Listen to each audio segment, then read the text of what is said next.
yesterday's attacks, among other things. Some say that he does have ties to Muslim extremists. I don't know.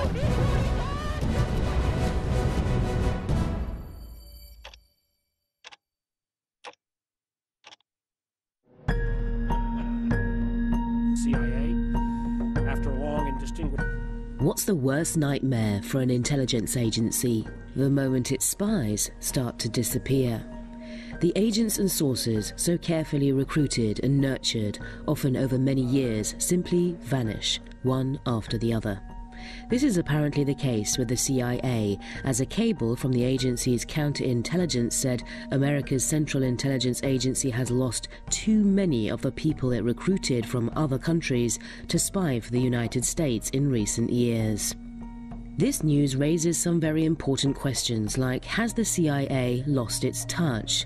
Is the agency doing enough to protect the informants it recruits in foreign countries? And are the CIA's rivals getting ahead of American spies? دستگیر شده بود به نام آقای امیر رحیمپور که Mr. Amir Rahimpour, who was arrested for spying for the CIA, had established links with a spy service, received large salaries, and tried to provide information about the nuclear power of the Islamic Republic of Iran for the American service. He was uncovered, tried, and sentenced to death, and the country's Supreme Court recently confirmed the verdict of this American spy. شناسایی قرار گرفت، محاکمه شد، به اعدام محکوم شد.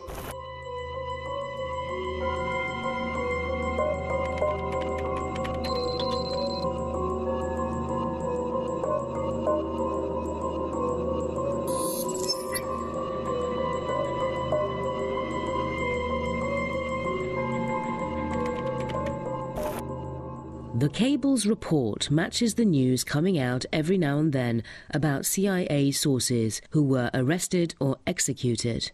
In fact, it's not a new issue. The agency has lost so many spies in Iran. For example, in 2019, Iranian officials said they had arrested 17 people who were working for the CIA in Iran. In another example, the agency had to curb its spying in Lebanon in 2011 after the arrest of several informants in Beirut. China also once in one operation captured some 20 CIA spies. The story was widely publicized in 2018. 我们注意到有关的动向，中方在有关问题上的立场呢是非常的明确的，也是一贯的。那么安理会的有关决议对于朝鲜利用弹道导弹技术进行发射活动有明确的规定，中方反对朝方违反安理会的决议进行有关的发射活动。 And there's another issue. It's not just about hunting down agents and capturing them. Many adversarial intelligence services in countries such as Russia, China, Iran, and Pakistan have been turning the CIA sources into double agents. Just a moment ago, on the 9th floor of the federal courthouse next door, a former CIA case officer, one of those individuals entrusted with protecting our nation and its secrets, was just sentenced to 19 years in prison. Jerry Chun Sing Lee joins Ames, Regan, Pitts, and Mallory on the wall of infamous traitors prosecuted here in the Eastern District of Virginia. For arguably $840,000, Lee sold out the United States. He abused the trust that his superiors, the U.S. government, and frankly, the people of the United States placed in him. Sometimes it's not even an intelligence agency, but a terrorist group with limited resources that do this. The 2009 bombing at a CIA base in Afghanistan's Khost is a good example. A Jordanian doctor the CIA thought it had convinced against al-Qaeda had in fact turned against the United States.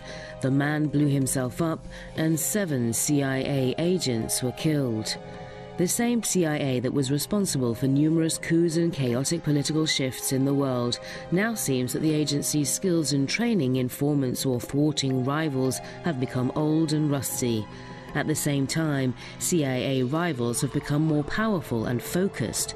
It's not that the agency is not focused on training its spies, but many former officials believe the focus of the CIA is now on what it calls terrorist threats at countries that the US has invaded in the past 2 decades, like Afghanistan, Iraq and Syria. They also say that the agency tends to underestimate foreign intelligence agencies and moves too quickly to recruit spies without considering counterintelligence risks. I guess what I would say at the start is that, I think we have to be clear-eyed about the reality, looking at the potential terrorism challenge, that both al-Qaeda and ISIS in Afghanistan remain intent on recovering the ability to attack U.S. targets, whether it's in the region, in the West, or ultimately in the homeland. After years of sustained counterterrorism pressure, the reality is that neither of them have that capacity today, and that there are terrorist groups, whether it's al-Qaeda on the Arabian Peninsula or in other parts of the world, who represent much more serious threats today. Another problem of the CIA is the technology revolution. There was a time when the United States was among a few countries that possessed high-tech gadgets and systems that aided its agents on their spy missions. Now, every country is developing its own spyware, gadgets and data-gathering tools. The CIA's traditional human intelligence model can't survive the digital age. And it's not just about the CIA. No intelligence agency can survive on its old methods.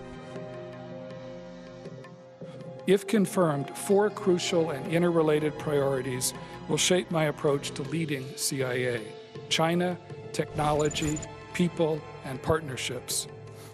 As President Biden has underscored, outcompeting China will be key to our national security in the decades ahead.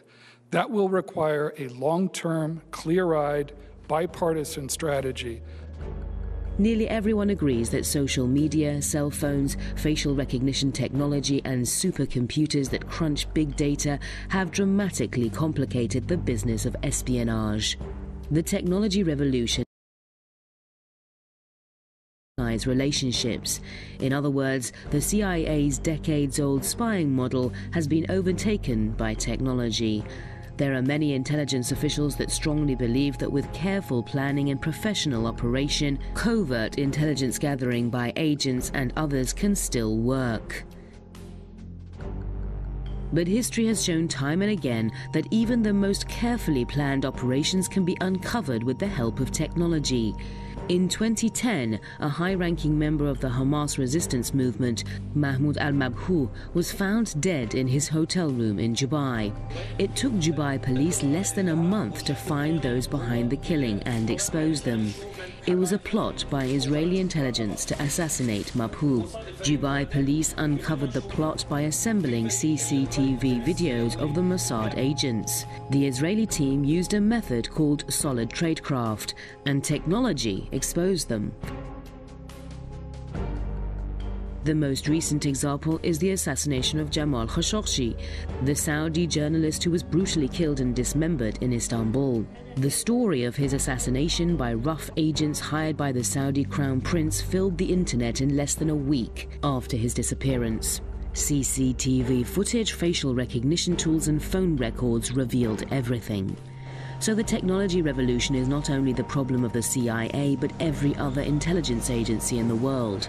But how is it that it cost the CIA so many spies? Is the US intelligence agency incapable of protecting its agents? If so, is there a guarantee that it can recruit spies in the future? Nobody wants to gamble their lives by becoming an informant at risk of exposure, so the agency might experience difficulties in convincing people to commit treason and work for them in their own countries.